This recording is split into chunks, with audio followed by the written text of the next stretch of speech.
In this video, I will show you how to transfer Shiba Inu from Crypto.com to Coinbase. To do this, go and open up Crypto.com and click Accounts in the bottom. From here, go into your crypto wallet and just go and click on Shiba Inu. Once you have Shiba Inu open, click Transfer, and for this you will need to own some Shiba Inu. And from here, click Withdraw and select an external wallet. Here, click Add Wallet Address. And then for the network, just select Ethereum or ERC20. After doing that, open up Coinbase. And on Coinbase, click Transfer and then click on Receive Crypto. Then here, click on the search bar and just go and type in Shiba Inu. And at the top, you can see you need to use the Ethereum network, which is why you want to pick that one on Crypto.com as well. From here, just go and copy the address and go back to Crypto.com. Then from here, paste in the Shiba Inu address and select if you are the owner of the address, and if not, just enter the details of the recipient right here.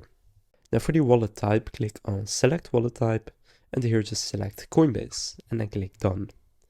Now just give it a name such as Shiba Coinbase and click Continue. Then click Yes, I trust this address and enter your passcode. And from there, you will now see the wallet address, so then click Withdraw and click Confirm. Now here, choose how much you want to withdraw. You can also just select the amount that it says right here, so max, and then it will select all of the Shiba Inu you have in your account. Then click Withdraw.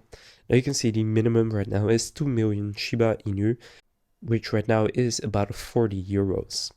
So you do need to have at least that amount of Shiba Inu in order to transfer it over to Coinbase at this moment. So after entering how much you want to do, if you have enough, you can then click Withdraw and confirm it to you by entering some verification codes. And then after doing that, confirm the transfer, and then the Shiba Inu will show up in your Coinbase account. So that's how to transfer Shiba Inu from Crypto.com to Coinbase. If this video was helpful, please consider leaving a like and subscribing to my channel. With that being said, I will see you in the next video.